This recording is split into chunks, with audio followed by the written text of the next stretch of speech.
to the new main lobby. The cafeteria will be off to the left. You'll have a stair going up to the second floor as well as going back to the main corridor. And just a combination of graphics of very similar to what's over at Linwood, a graphic wall above the cafeteria. And so we've been going back and forth, just both incorporating school colors and trying to create a playful environment. So with an opportunity that we had in that main lobby is we're trying to have breakout space for the gymnasium, cafeteria, art, music, and there was an opportunity for a learning stair at this location, just to bring multiple classes together. And then as you go up to the top of the stair, an open classroom, collaborative area, and then we'll be having naming of these spaces, whether it's, I think we were throwing around the discussion of Spike's Den with the mascot of the school, but we'll be determining that as we move forward in the project. Then you swing around from that space, you enter the library, and just some views of both the stacks as well as some soft seating area. And moving down to the cafeteria, I would note the graphic panel, that's probably going to be switching out the final graphics, but we're just looking at some opportunities that try how to make the space more playful. And then we will have ceiling clouds in the cafeteria, just trying to trap sound with trying to deaden and make it a little bit quieter. New serving line, and then the gymnasium, which is a combination of the auditorium and the gymnasium at this time. We also have open classrooms. It's sort of at the middle of the classroom wings, both on the first and second floor, just for breakout space. And so that is sort of an overview of the images, and I think now we're going to jump to just a quick video.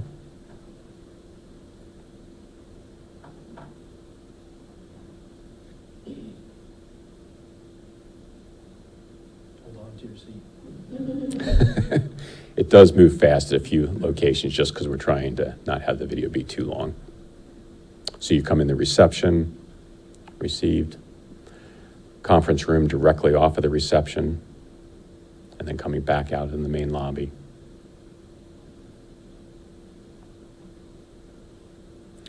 Being a little playful with a couple different types of ceiling treatments.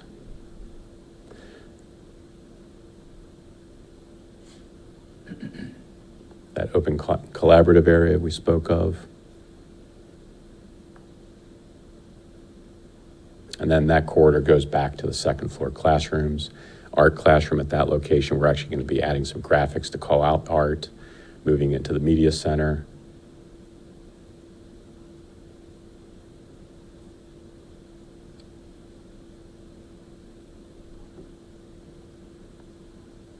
So the stacks for the media center, a centralized reception, then a sort of a STEM classroom setting, and then just moving around that with some soft seating along the exterior walls, and then a reading nook in the front corner, which is actually over the main entrance.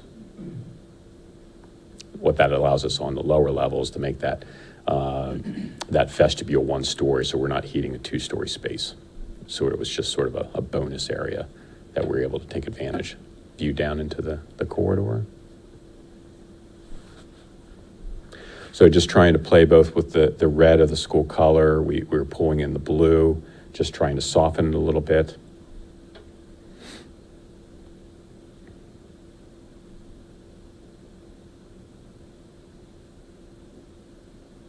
So this learning stair becomes sort of the really main circulation hub, allowing the students when they come in the morning to really be able to move through back into the classroom wings very quickly, and then coming into the cafeteria. This is actually the combination of the old library and cafeteria, which has then allowed us to both increase the size of it, but also pull the kitchen out and have a more adequate serving and support for the building.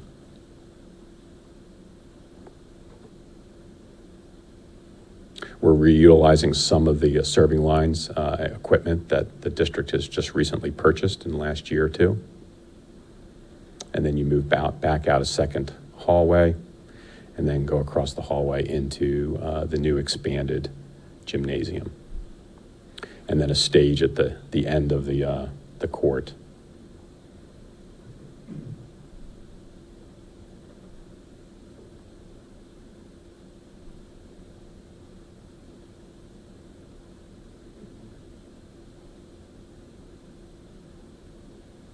And then we're just going to wrap up going down the classroom wing. We do have an alternate. You'll see some pricing, just adding a little bit more color with tack boards, and then these open collaborative areas in the that'll be at the center of the classroom wing on both floors. And that really wraps that video up for you this evening. Okay. So the last item, I think, is we have the Act 34 booklet. So that was the fun stuff. Now we'll be a little. Can I ask a quick question about the fun Most stuff? definitely. Yeah. So visually trying to absorb it all at once. That was a lot. There were 3 spaces that are kind of like collaborative spaces. So there's the space that's the STEM seating in the library, and then what might be Spike's Corner, possibly, at the top. Whatever. And then that open collaborative space that's in between schools. Just visually here, it doesn't seem like that has enough seating for an entire classroom. So I'm just curious, what would the collaborative spaces be used for? Is that for like breakout spaces? It's for breakout. Literacy and other things? And it might just be visually. Mm-hmm. It is the same size as a classroom. Okay. So there is more So than there would be seating. enough seating Yeah, for an entire classroom to utilize the There's space? definitely enough seating for an entire classroom, or to bring 2 classrooms together at those locations. But also, we do see a lot of times these utilized for breakouts. Instead of, you always see, a chair and a table out in the hallway. Mm-hmm. This is a little bit more purposeful. It's somewhere that you can take, a student or a couple students for breakout. Okay, great. Thank you. Within the building. I was thinking along the same lines. I was counting, is there 3 or 4 breakout? There was the one on top of the stairs, that in the STEM center, and then you said that in the middle of the classroom. I thought, is it just on the one floor, the open, or is there? You are correct. There's one in the media center, there's one in the main lobby, and then there's 2 in the classroom wings, one on both floors. Okay. Is that, it's great to have for breakout rooms. Is that what the teachers have wanted? That seems a lot of, we're having growing population, there's always need for classrooms, and the open classrooms for breakout space, great, it's nice to have them, but it seems a lot in my mind for, versus. We did have a lot of back and forth, not only with the administration at the district level, but also the school administration and the faculty. And originally, actually, we had another 2 of these open classrooms at the end of the building. And we actually scaled back from discussions and only went with the 2 back in the classroom wings. So it just gives a location that each floor can go to for breakout sessions. It's become pretty common now, both whether you do have a enclosed small group instructions or learning support or purposeful breakout in the hallways like this, that you just are having much more learning support than you ever had in the past. So what you're seeing is, if you don't provide these spaces, you're really having those tables and chairs in the hallway, unfortunately, is becoming sort of a normalcy.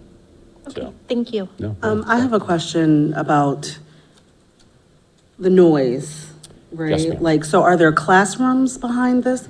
Speaking of noise, am I still working? Yes, and for all intents and purposes, this is, what we did was, one of the existing classrooms, essentially, we opened it up. So that's why it's the same size as a standard classroom. But the classrooms around it do still have block walls, so that you will have sound prevention. And we're using a combination of acoustic paneling as well as a ceiling treatment. So you're not going to have a lot of, if you get 2 classes in there, yes, obviously, you put that many kiddos together, it's going to have some sound. But typically, what we see more is breakouts of a few small groups in these areas. So usually it's not that loud in comparison to the classrooms. And can this be closed off? Is there, so this is. That is an opportunity that you have, and we've had that discussions with the district. If you would really get in a pinch, say 5 years or 10 years from now, this would be a manner that you could add classrooms to your building without having to physically add square footage. Now, the only caveat to that is then you're getting rid of your collaborative breakout space, which is really become a necessity, or many feel it's a necessity nowadays. Really giving that extra support to the children. So, but it is sort of a future-proofing the building. Okay. And when you look at the floor plans, it looks like there's 4 designated classrooms for each grade. And then there are CR rooms, flex classrooms. So Correct. does that allow for those years when there's enrollment that requires 5 homerooms in a grade? Correct. That was a large discussion with the building principal, that originally we were planning around 4 classrooms per grade, and the comment was you're already starting to experience a couple classes or grades having 5. So the discussion was, and there was even a discussion, do we go 5 classrooms per grade? That seemed a little bit much in the discussion back and forth with everybody, and ultimately the discussion was having 4 of the 6 grades accommodated by a 5th classroom. That gives you both the ability to deal with those bubble years. It also gives you the ability of, if you want to have some expanded learning support, you've got that opportunity, or bring, whatever learning support or special education that you might want to beyond what's already planned in the building. So, okay. First of all, sorry. No problem. Spice Corner is perfect. Great name, love that name. All the kindergarten classrooms, it looks like here, have bathrooms. Yes. So it looks like these could accommodate, I guess the purpose is to full day kindergarten. I think it's very important to a lot of parents. Yes, we were trying to future-proof the building, not that the district has made that decision, No, of but course it is not, sort of but- set up for that, possibility in the future, or multiple directions that you might go. Future-proofing is, yeah, no, that's a good way of putting it. Second of all, this is more for probably the district, and I don't know, Dr. Rushi, that video is, that fly-through is great. Is it possible to put that on, I don't know if you can put it on board docs, it's probably a pretty big file, I imagine, but is it possible to put that up somewhere?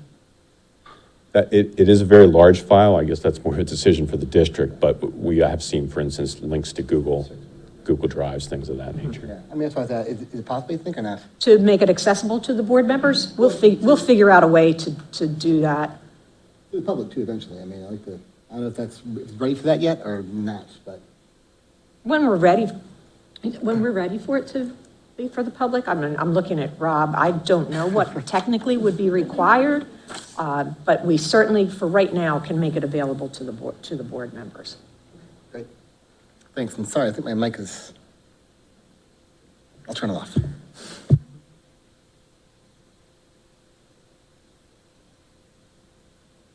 Any other questions, or we'll move to the Act 34 booklet?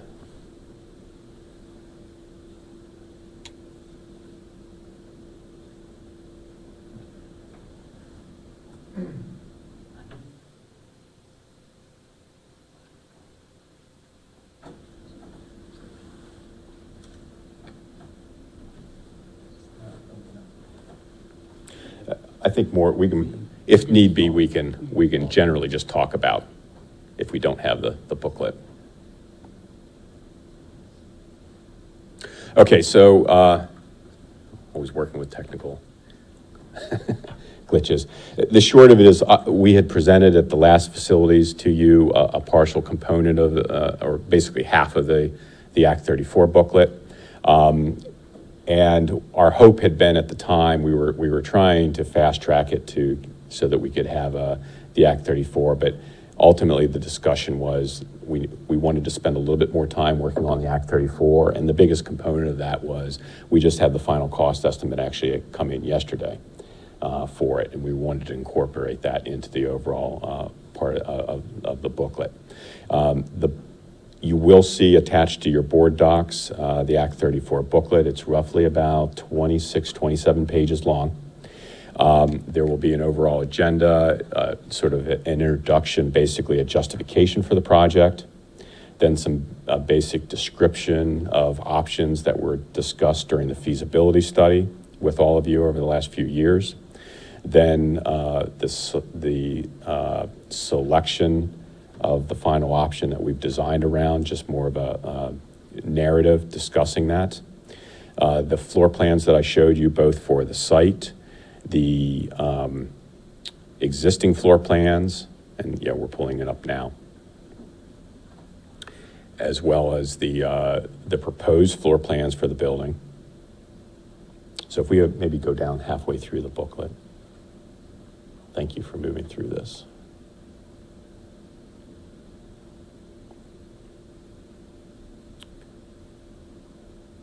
So it's quite heavy on the narrative, but really we're just discussing the entire overview of the booklet. Maybe if we stop there generically, maybe just the next page. There is also just a general page from Department of Education of all your buildings in the district, along with these floor plans.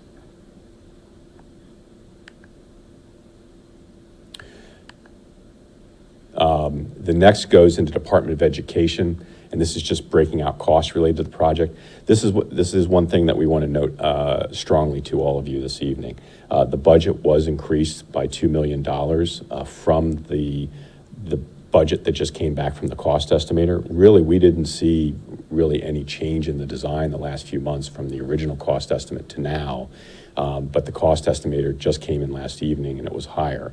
To be conservative, we have utilized the higher cost, but the discussion that we've had with Ken and his team, as well as the administration, is we're going to spend about a week going through that cost estimate and evaluating what was correct and what was not correct in the booklet. And just even in a sort of a couple hour review from Ken's perspective, from my perspective, we were seeing things.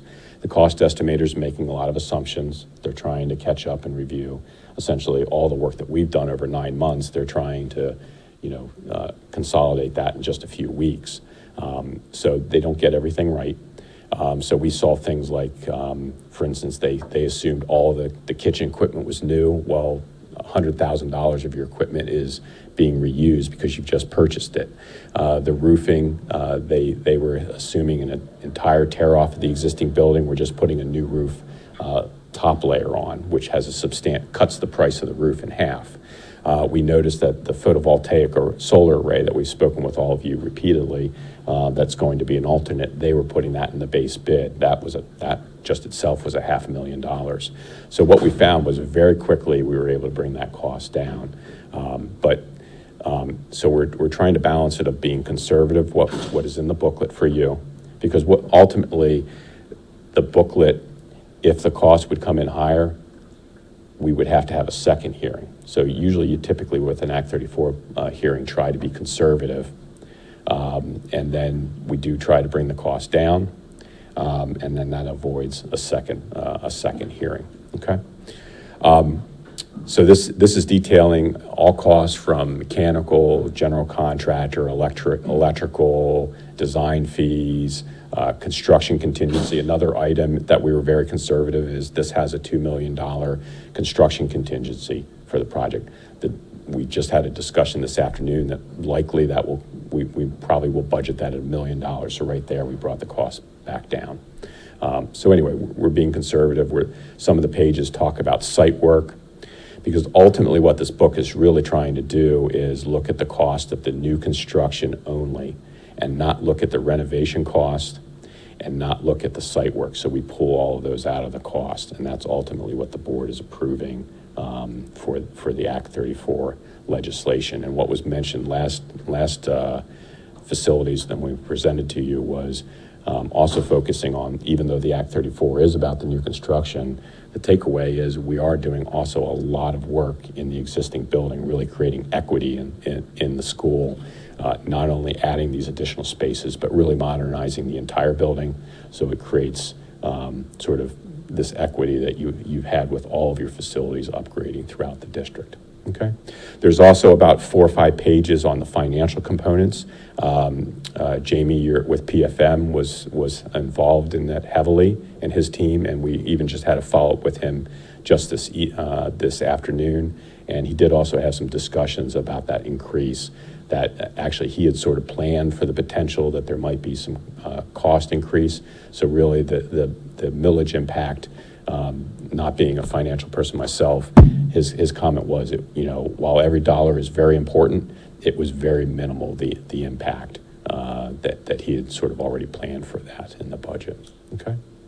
So with this, this will go to all of you for approval next week, and then we would have the hearing in early June, once the advertisement, along with your solicitor, PFM will be at the meeting presenting, and then that sort of just meets the requirements of Department of Education.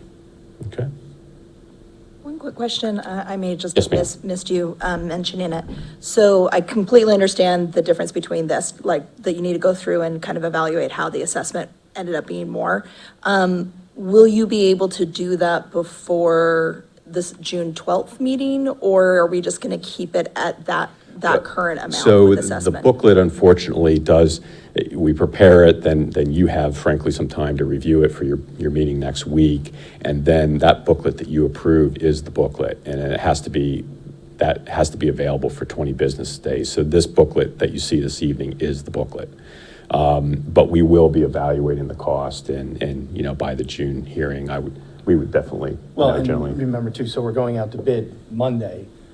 So the bids are due Thursday, June 6th. So we're going to have what the market tells us the actual cost is. So, we're certainly going to strive to go through this estimate, but the market's going to tell us, so we'll know.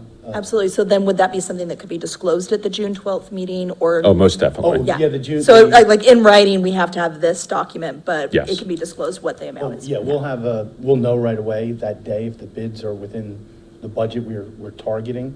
And we'll have a recommendation letter to you all that Friday that, hey, we're either within budget, or if there's a real budget issue, then we have to make some decisions and may have to go out to bid. So there's, hopefully we're within budget.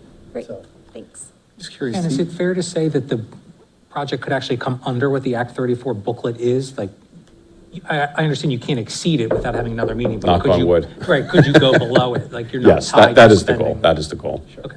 So, One but the question state you- does, one thing I mentioned about trying to be conservative is the state does plan that things happen, so they build in an 8% inflation on that marker. That's actually in the booklet, so. Just curious, the cost estimator, as you referred to, is that a sub of yours? Just for clarity, who did the cost? Who did the It's a estimation? third party cost estimator, so that, really it's, so then it, there's no bias or anything like that. I mean, we're feeding information back and forth, but having that sort of somebody sort of from a different lens looking at the drawings. And cost estimators can be conservative. It's, frankly, I don't know that I would want to do it that's a tough job. What we have seen in the last few years is they've been very, very conservative because of all the inflation. And some early things that we were seeing was, for instance, the sprinklers seemed to be almost twice of what it should have been. And just that's $300,000 or $400,000. So that's why, I want to be careful that I don't want to overpromise, but we feel that number could come down. I know like concrete's gone through the roof lately, but so are they a subconsultant to you, or are they, you said that they're a third party, are they a subconsultant on the contract, are they a different entity? Oh, they are a subcontract under the overall design, and that's sort of an umbrella. We're bringing a series of companies together. Sure. Both I understand civil that, engineering, structural, all the different components. Very familiar with all that. They're one of the groups, and we've worked with them for many years. So, but. So, yeah, I guess, so we're looking at the maximum project cost here, which is larger than what we had before. And so your explanation was that they just hadn't updated the document correctly? No. And part of the problem, I want to be fair to them, the number just came in last night, so we haven't had a lot of back and forth with them. But here's an example. Nothing really changed on the site, but the site work number went from, I think, 1.1 something up to $1.8 million. So that's the discussion that we need to have of them, was why did the site work go up by $700,000? Well, nothing changed on the design. And example, as we saw, I think $60,000 or $70,000 for irrigation of the grounds to get the grass growing. Well, that, we won't even be doing that as part of this project. So that's a number that comes right off. So I think that's what, there needs to be a back and forth with them in fairness. Again, they were given the early set of drawings, then they were given a second set of drawings just the past couple weeks, but we've all been working on the project for 9 months plus. And they're trying very quickly. So usually what happens when an estimate comes in is you get the estimate and then there's sort of a proofing period, a week or two, that you're going back and validating quantities and things of that nature. And unfortunately, just with the time frame that we have here, drawings were just finished. We didn't have that time period. So we're sort of caught in that little bit of quandary that we're going to be a little conservative, but then we are still going to spend that time evaluating. And for the bid process, how does this number affect the bid? Not really. I mean, I guess if you have a very savvy contractor, and we have seen that over the years, they could, look on your board docs and pull this information off. Right. We are not giving the Act 34 booklet out to them. If they hunt for it, they can find it because it's a public document. But we're not providing that to them. They're going to be competitive between each other because they're going to be fighting for the project. So it's not like they're going to see a number and say, oh, well, we're going to hit that, because if they do that and they don't really sharpen their pencils, they're not going to win the project. Right, okay. And then for Linwood, like, the same process was followed for Linwood, and then when the bids came in, what was the distribution did you have? Well, it's really, you have two numbers. So this is a more conservative number. Then we have the project budget we're targeting, which is less than this. Okay. And then the bids came in within that project budget. Okay. So this number is just being conservative because I think Jeff mentioned if the See. bids were to come in above this, now you have to have another hearing and start the process over. So the goal is to get below this number, that's what we're Okay. striving for. All right. You said there's going to be a back and forth between the estimator and you guys to kind of refine this a little bit. Is it possible to get that refinement, I don't know if it can be public or not, but is it possible to get the refinement prior to the bids coming in? I don't see why we couldn't do that. Yeah, I mean, we're Yeah, gonna next week be we having that. want to have this. Okay, yeah, just. Yeah. And we may not have it 100% fine-tuned, but I think we've already.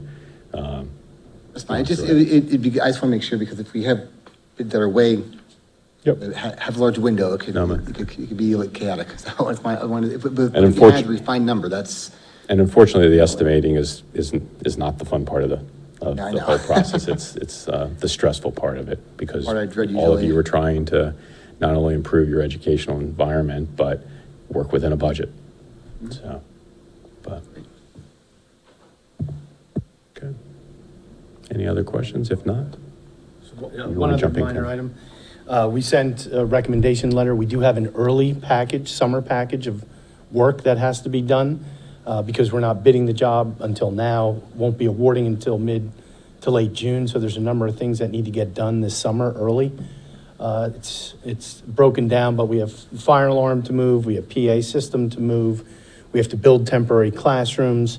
So we're going to be ripping apart the auditorium, repouring the new floor that will become part of the new gym, and building 5 temporary classrooms and a small conference room that will be used for the entire school year, 24-25.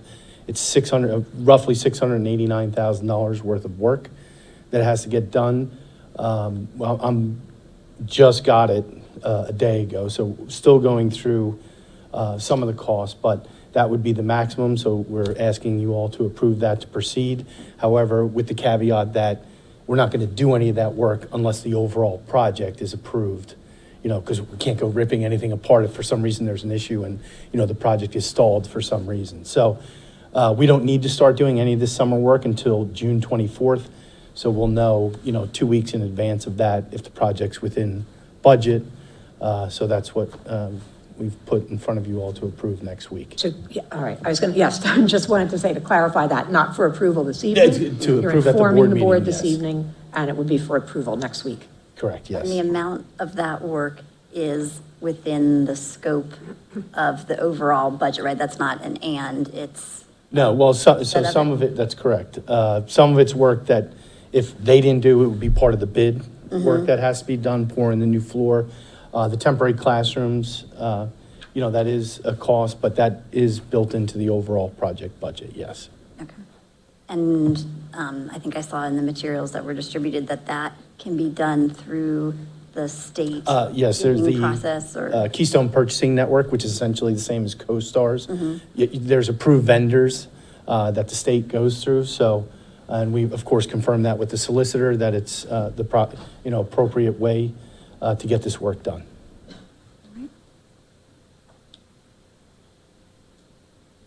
I think that's everything. thanks for You the have to run to the progress planning meeting report now. and all that. Is there any other comments or discussion? Ready to move on? Thank you. Thank you. Thanks for your time. We're headed now for. We're going to leave this here. Yes, we're running to the planning meeting now for Chatham Park, but there's the color board here that Jeff put together. That we'll leave here for folks to take a look at. This will be at Chatham. Yes. Thank you both. Next, we'll discuss our food service management company contract renewal, and we have our representatives from Chartwell's Dining Services here tonight, and Lisa today will make her presentation. Thank you.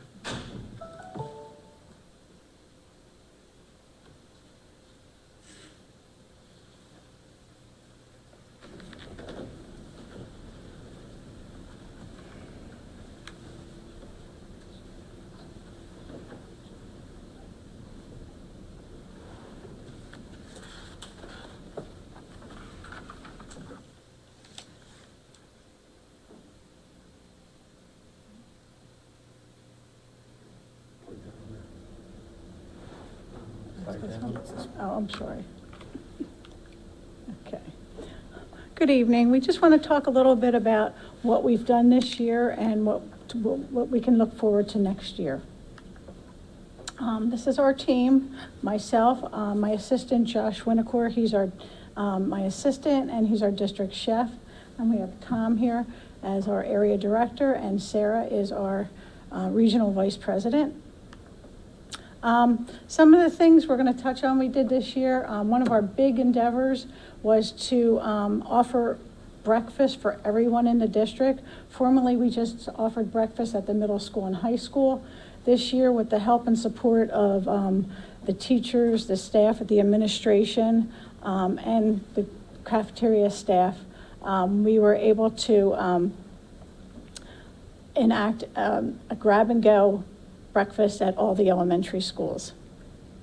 Currently, the breakfast program, we serve over 20% at all the elementary schools, which is really a very good participation.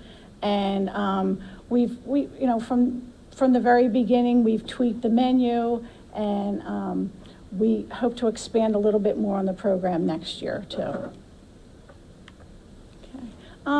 Some of the things, we have a lot of programs that we like to do, fun days. One of the fun days is Lucky Tray Day, where we hide stickers under a tray, and if kids have the lucky tray, they win a free treat of their choice. Global Eats is our program where we offer different ethnic foods every month. We mainly do this in the middle school and high school, but this year we were enabled to do this in Chatham Park in coordination with their Reading Passport program. So we did that for a week, and we'd like to expand on that next year at the elementary schools. Discovery Kitchen is our monthly feature. Some of the topics are smart snacking or seed to table.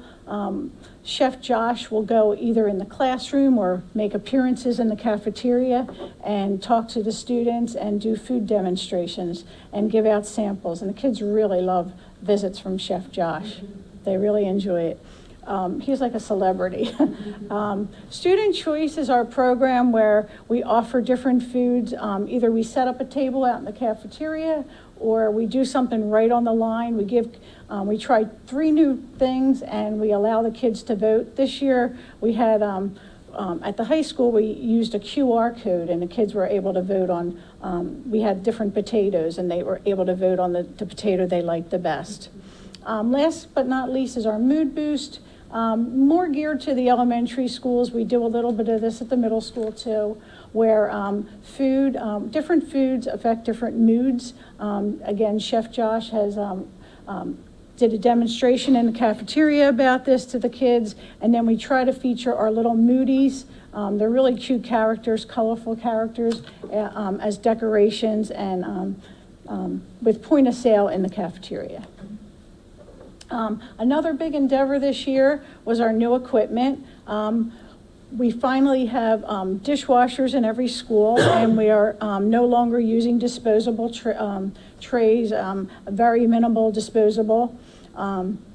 Chatham Park, Coopertown, and Haverford High School all got brand new dishwashers. Haverford High School did have a dishwasher, but it was pretty much on its last leg. We were lucky that it lasted last year. The staff and students really just rolled right into the new program. We bought red new lunch trays, and it's really nice that the kids are able to carry their food on the tray and not have to worry about a styrofoam tray and dropping their food. The kids were really excited about it. We also installed some new serving lines. Chatham Park got a brand new cold and hot serving line. These are going to be reutilized in the new schools. And then we have a new hot serving line at Coopertown Elementary, which is really nice. Students are able to keep, we're able to keep the food hot for a longer period of time and more consistent, and it really did improve the quality of the food. We did a refresh at Haverford High School, basically just to refresh the cafeteria with some paint, some posters, some new signs. You can see the before. We painted some walls white. We added some posters. We also covered our milk cooler to make it look a little bit nicer and cleaner. In one of the cafeterias, we were able to move one of the cold serving lines where we offer fruits and vegetables to the center. And then that hole there, that's a brick wrapping. So it just kind of cleaned up the cafeteria and gave it a nicer, cleaner, refreshed look. In one of our schools, the middle school, we were able to move one of our staff members at the high school. Because we had a new dishwasher, we didn't need as many staff there. So we moved our Vincent, who's one of our special needs people. He's been here for almost 14 years. We moved him over to the middle school, and he's our official dishwasher. We had a dishwasher at the middle school. We just didn't have the staff or the trays to wash every day. So Vince is our official dishwasher at the middle school, and the kids really like having trays that are sturdy and they can carry their food on. And there's a picture of Chef Josh doing a demo. He did a demo for a wellness day at the high school. Again, he likes to get out into the cafeteria, and the kids really enjoy hearing what he has to say. Last Friday was National School Lunch Hero Day. This is a big promotion that we like to do in our company. We gave all the staff shirts, and some of them are wearing them. It was really nice to see that some of them put them right on, and they really enjoyed it. We gave them all gift bags, and it was really great how all the schools pulled together with thank you notes for the staff. The picture in the corner in the far right corner on the bottom, Linwood Elementary School students signed aprons for everybody and gave them to all the staff. Since Josh and I help out there a lot, they gave us an apron too. So this is just all the great staff that we have serving in our cafeterias. So what's next? Next year, with the support of the school district and partnership, we'd like to bring on some more staff and train our staff with new tools and new recipes, and help our food service program grow. We're going to expand on the Global Eats program. There's been new recipes added, more destinations. We have handouts that we give out when we do the promotion. And we're going to be expanding on this and trying to touch on this at the elementary schools as well. Veg Out is a brand new program our company came out with this year. What we'd like to do, mainly at the middle school and high school, is to expand on vegetarian choices and vegan, vegetarian, flexitarian. Anybody looking to try something new and delicious. And then Tom's going to talk a little bit about our results this year. Financially, we're having a great year. These results are through April, so we still have May and June to come. But we're just over $2 million in revenue. That's sales and reimbursement from the state. We have served 544,000 meals. And as Lisa spoke about, a big chunk of this is new breakfast. PEA this year, or really for the past 2 years, have provided free breakfast for all students.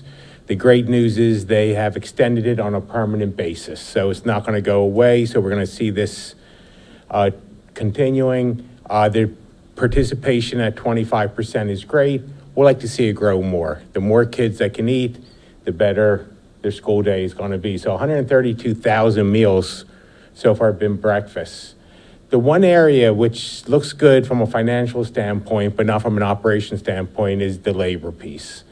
We're currently at 520,000. Much of the profit is coming from there. Our budget should be 746. So as I said, financially, it looks great, but we really want to have all of our positions fully staffed.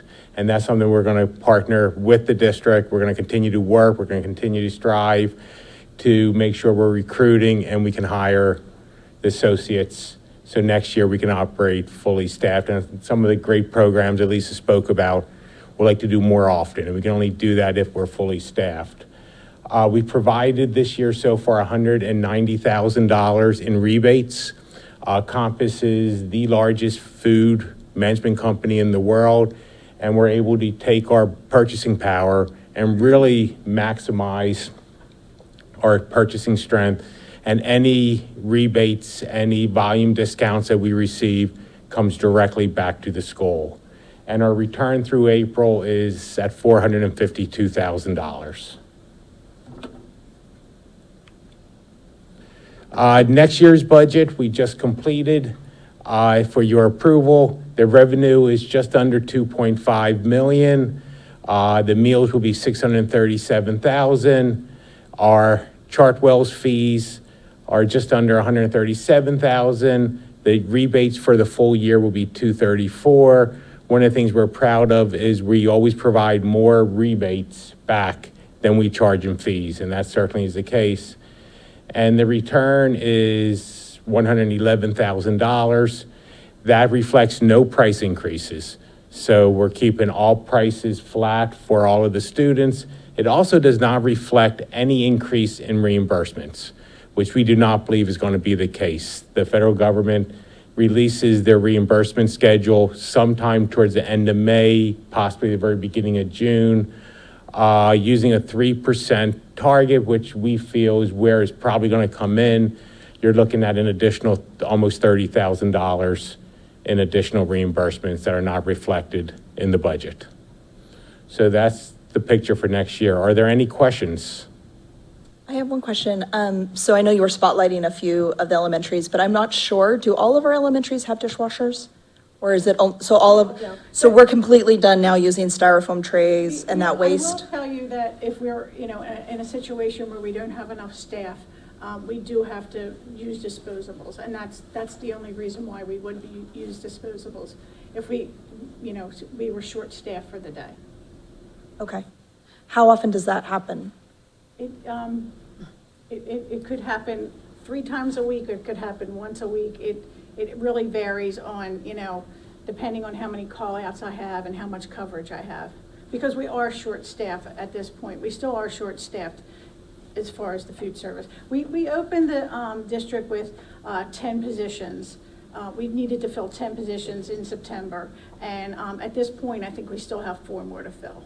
Okay. So we're not able to always cover all the positions. Sure, but just like that's significant waste that we don't need to make, so it would be really great if we could get if we have the dishwashers, we have the trays, like it's a real shame to create so much environmental waste when we don't need to.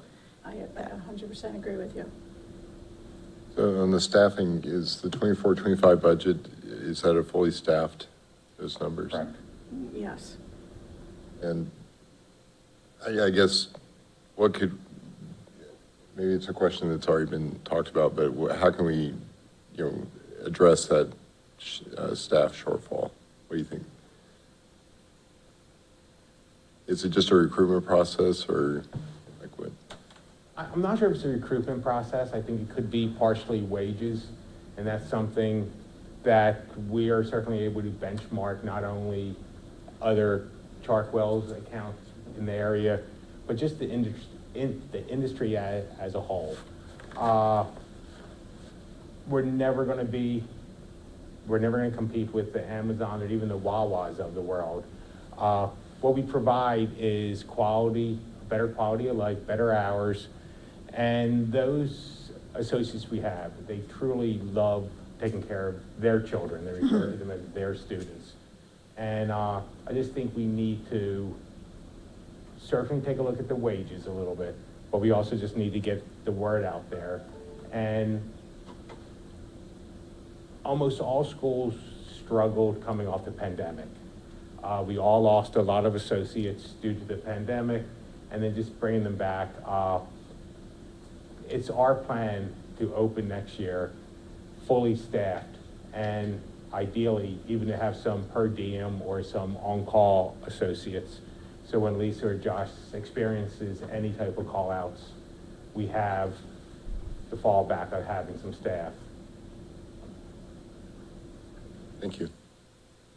And I think just for the board's knowledge, the return that we see on the screen stays within the food service fund, and PD does have a requirement that we're only able to hold so much in those returns, and that has to then go back into the food program through capital improvements or other spending. So we don't have to build up excess reserves, just for anyone's knowledge in that program. I will add that in the 6 or so years that I've been on the board, the idea that we have a surplus in the food service is a nice problem to have. It had been operating in the red for years, and I think bringing in Chartwell's with the professional management and the purchasing power that you said has helped to turn the financial results around. Just one quick question about the budget. You mentioned that it was based on full staffing. Since the meals were year to date for 2024, what kind of growth, if any, in meals are forecast for the 25 budget? We projected a 5% increase in participation for breakfast and 2% Okay. lunch meals.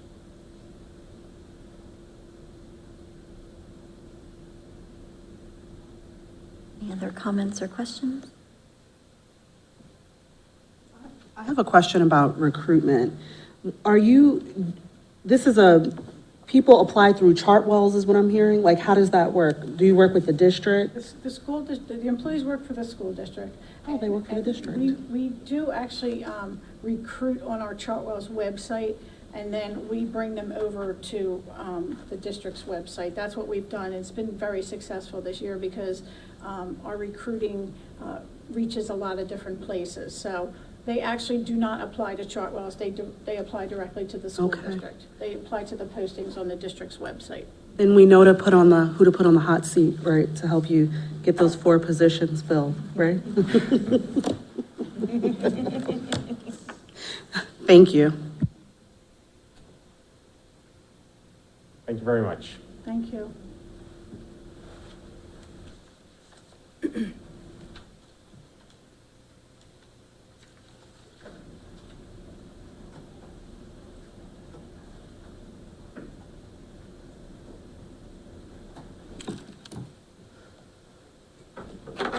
Stand here.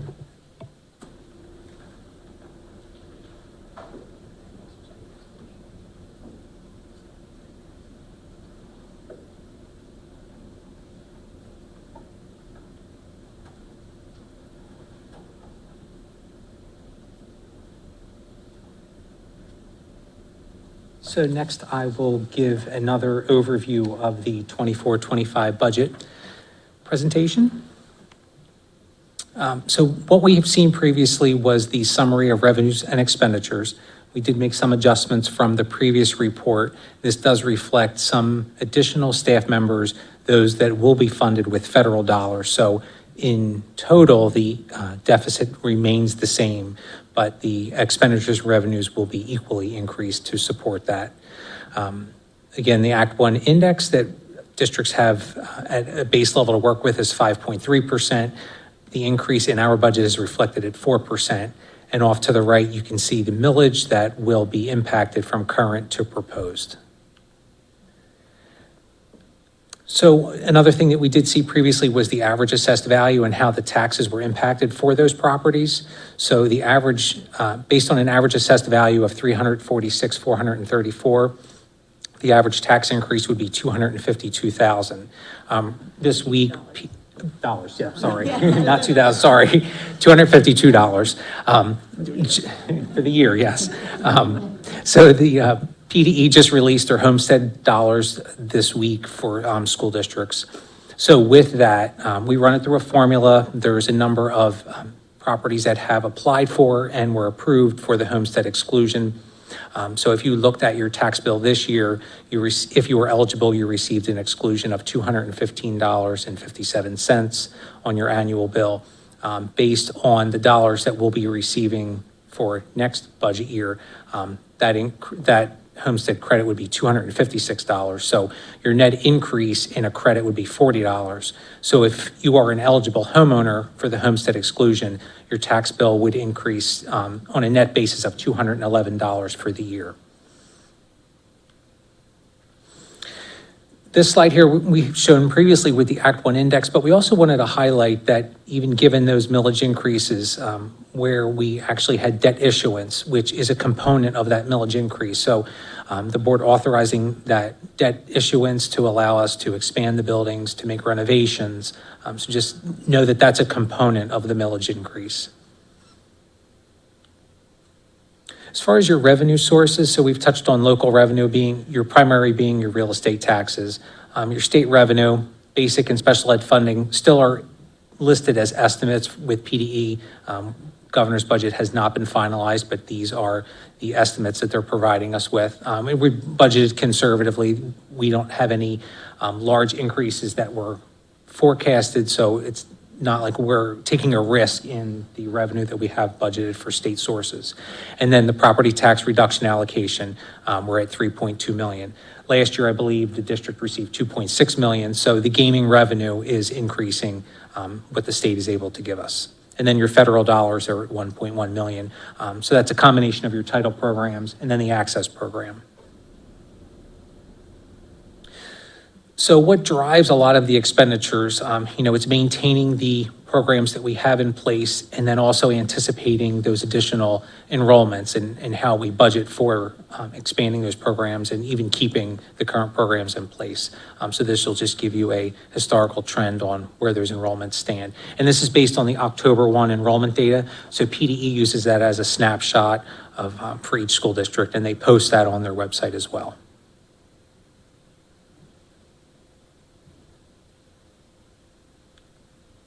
Next, again, this is just the allocation of resources. So we touched on this a little bit. It's updated for some of the changes in salaries.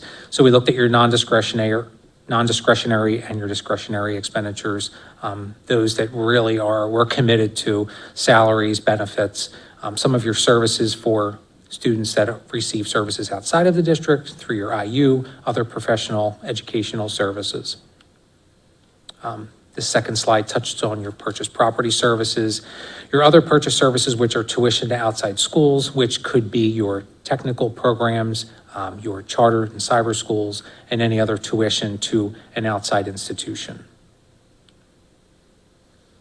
Down at the bottom, this will show you your dues, fees, and debt service. So principal and interest on debt obligations, that's reflected there.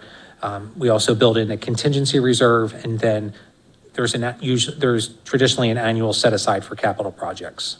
So when you're looking at your non-discretionary, you're just under 96% of what is essentially committed to. Factors for resource expansion, and we had touched on this previously. You're driving employee contracts and agreements. We have employee benefits, other purchase services, again, for student needs that are handled outside of our buildings, supplies, and then equipment. Other factors for resource expansion. So since the last time we had a presentation, there's been a couple positions that are added to this slide, and you can see 2 of them are covered with access funds and 1 with title funds. And that's all. So next steps will be, the board will adopt the budget at the next voting meeting in June. And we'll have I can have another presentation if there are any questions or if there's anything that would change between now and that time. And so in the meantime, the budget is now, I saw on the district website, it is available for viewing and comment if folks want to ask questions or submit comments about it, right? So on the business office page, there's a section for budget reports. So it is linked out there, the file, and that's part of PDE's requirements. It's a report driven by their system. So it's at their formal level of reporting. You know, we've talked about the budget at different meetings, and I know folks in the community have paid attention. There's been some comments about a tax increase this year, and just wanted to comment that a budget is a reflection of the district's values and responsibilities and obligations. And as we went through the presentation, there were several areas that were highlighted. One is the growth in enrollment, right? We're making a commitment to serve the needs of all of the students in our school system. There is the commitment to our staff. We have negotiated contracts with salary commitments in those, sized to both attract and retain qualified staff, and that's a commitment that is reflected in this budget. And the facility projects that we have undertaken and completed, and the ones that we're discussing here tonight and looking forward, so that our facilities provide a quality environment and have the capacity to serve our student enrollment and do so with parity and equity across the district. And I think it's important to keep in mind that there's a lot of numbers, there's a lot of detail, it's a big number, but it is a reflection of this district's commitment and values to serve our students and to do so as stewards of our community resources. And when you look at the slide with the index, and this will be the 5th year in a row where the district's proposed tax increase is less than the Act 1 index.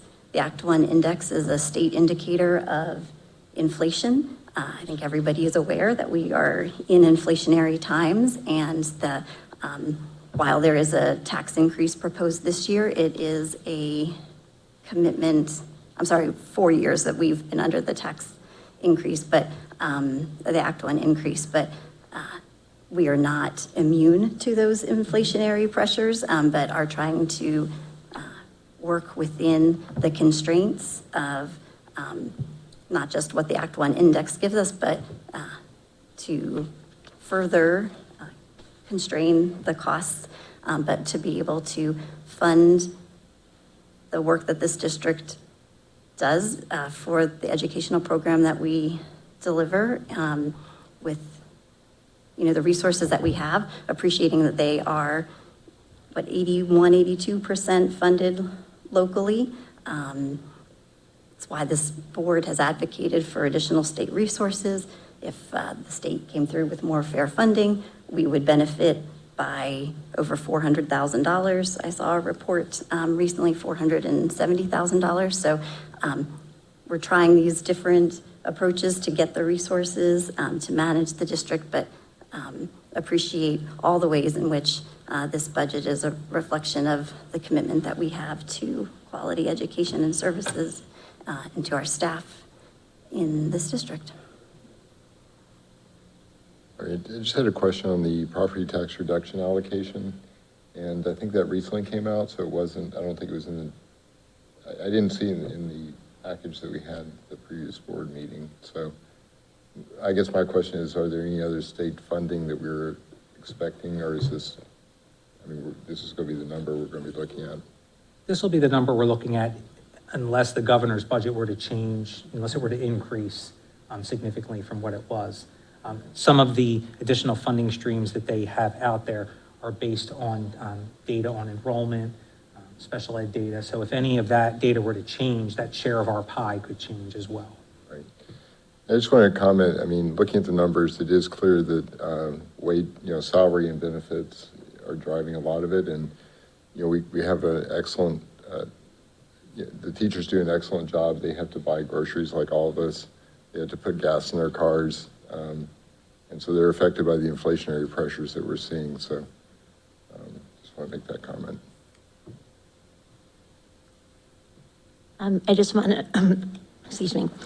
I understand that it's great that we're underneath the Act 1 index, but, again, this is real money we're dealing with, and I've seen, I think what Board President Wiedemann was implying, a lot of talk you see on community boards about people who are hurting.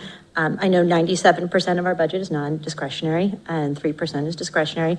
I don't think we do enough to rein in that discretionary, in my opinion. Sometimes then, this is only going to be an extra couple dollars per family. And, the journey to 1,000 miles starts with a single step. I think we have to look at that. But one thing, I think we need to challenge administration to possibly reduce its size and the cost with the goal of not increasing the amount to run the district. I'd be very curious. I mean, I know I saw the numbers that you just flashed up that in about the past 10 years, we have approximately 800 more students when you had them up on the board. And I'm just wondering if we could get, Mr. Testa, if you would have access to this, the number of people that are, and I'm not talking teachers or aides, I'm talking administration, the number of people who are employed by administration and a list of their positions titles. I would love to know how many people are here now versus 10 years ago versus 15 years ago. Obviously, as the district increases in size, you do need some more people, but is there a way to get that information? Yes. I would really appreciate that. Thank you so much.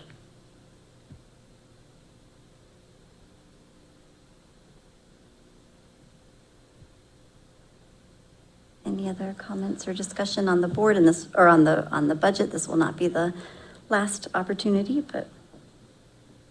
One thing I think is important to point out, with discretionary funding, one of the things that's there is supplies, materials, and books. So textbooks, which are necessary for a school, despite the fact that, they are very necessary, it's considered discretionary funding. So, I mean, I think while we can point out that 97% or 96% is non-discretionary funding, some of the things that are discretionary funding are needed. I mean, it's difficult to cut discretionary funding without having, with regards to like the state budget and everything, if it's big, it's huge, there are a lot of things that can be, cut or reduced or reorganized for a school budget. If we were to cut one of these things, whether discretionary or non-discretionary, I think it's important to point out that would have a direct impact on our services to our students and our staff. So we really have to look at, if we're looking to, we have to be fiscally conscientious, obviously, but if, we have to look also at direct impacts of what some of those, decreases would be. So, I mean, even though we can look at discretionary, non-discretionary, bottom line is this budget, looks fairly tight. It looks fairly, at least from the number that I'm seeing here, looks fairly compact. I don't see it being bloated. But just point out that some of these things that are discretionary, people want to point to, are still needed. You can't defer maintenance. You can't not have printing or travel. So if we want to look at ways to reduce discretionary, we've got to look at what impacts it's going to have. It's not going to be nothing. And Mr. Schwartz, I just want to counter that. I would never say that, yes, books are in the non-discretionary. I would never advocate for not having books for our students, which I think when I refer to the non-discretionary, there have been sometimes contracts with outside grifters. I might call it people that we've wasted money. I think audits that, nothing's bad about an ELA audit, but could have been done in-house. That's the type of stuff that if our own teachers did that versus contracting that out, that wouldn't affect the quality teachers used to do the ELA audit. That's what I was referring to, not buying textbooks for our students. I understand that would have a direct and horrible impact on our students. Maybe some in-services that, from what I've told from teachers, that they didn't really think were that impactful, again, that really don't have an impact on our students. And then the administration costs that I'm just curious about. Again, that's maybe we do need all the people that we have, maybe we don't, but it always is, good to look at things. Just wondering, what do you want to cut exactly? You mentioned contracts. Have you gone through and listed them? Have you figured out what that would be? I mean, a lot of these services that we do are for our staff, for our students. And I mean, if we cut them or force our teachers to do them instead of being an outside person in there, that would have an impact. Never said teachers. I said I would like a list of the number of people in administration and their positions and titles, and just to see the growth. Obviously, we have a numbers increase, 800 students in 10 years, according to the numbers Mr. Testa just had up on the board, which it seemed right. That's all. I didn't realize asking questions was bad. Would your proposal be that teachers also do administrative work and lead the vision and mission of the district? And do compliance work and financial work? No one's saying that. Maybe there's extra people, but a I'm lot of hearing teachers did want to do the hypocrisy ELA from audit. someone who's a voucher supporter. We really need to sit here and tighten our belts, but you have sat here and advocated against public school funding and for private school funding, so I find that wildly hypocritical. No, I didn't think it was our place as a district to get involved with that. Understood, just, There's a difference. try to be consistent over there.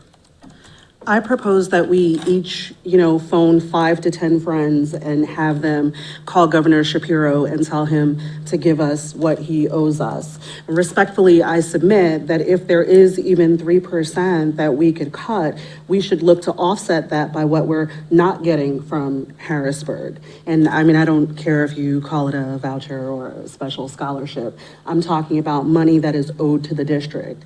At the end of the day, we don't want to raise our own taxes. We don't want to attack our own resources, but we need to fund the business of the school district, right? Like, our students go here.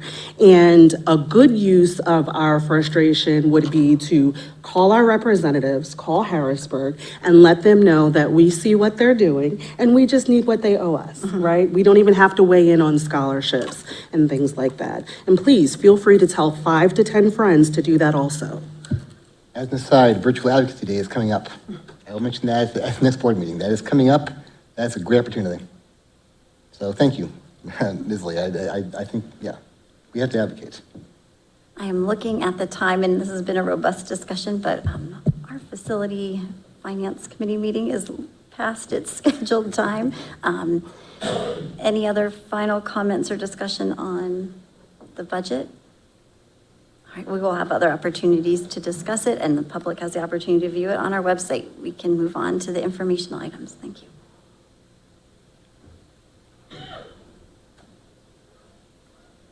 So Ken Matthews already covered the Chatham Park early summer work, so we can take that one off the list. Lisa, was there anything that you wanted me to add for the a la carte pricing? We had talked about that might change, or is that still? Okay, great. Okay.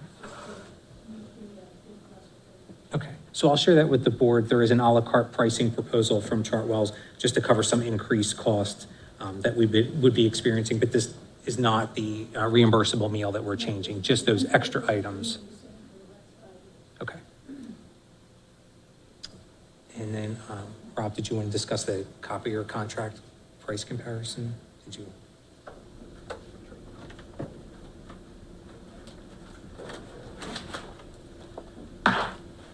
I can be very quick. Yeah. So for next board meeting, there will be a contract, our current copier contract for all the copiers across the district is set for expiration this summer. We did an RFP a few months ago to get proposals to replace that fleet of copiers within the district. We went through a review process with the 6 vendors that responded and made a selection to stay with the current copier contract with Canon. There is a cost savings over what the previous contract with them was, with a increase in the number of machines and the number of pages that are included in there, which is how they kind of calculate their cost. Thank you. And then the last informational item is in your packets. There's the April 23-24 revenue and expense report. Two of the items as we looked at it, just to highlight, because they probably will stick out. On the expenditure side, there is an overage in the 1,300 series. That is related to IU services that we incurred from the Delaware County IU, and it's for prior year billings.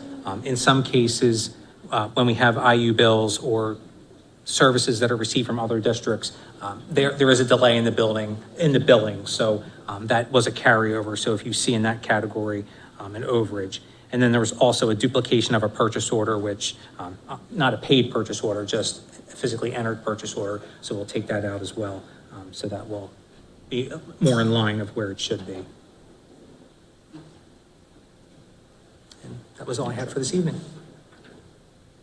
There is a time on our agenda for public comment on finance and facilities matters, if anyone would like to speak. Seeing none, the finance and facility meeting is adjourned, and we will resume in a moment for curriculum and pupil services. Thank you. All right. Hi.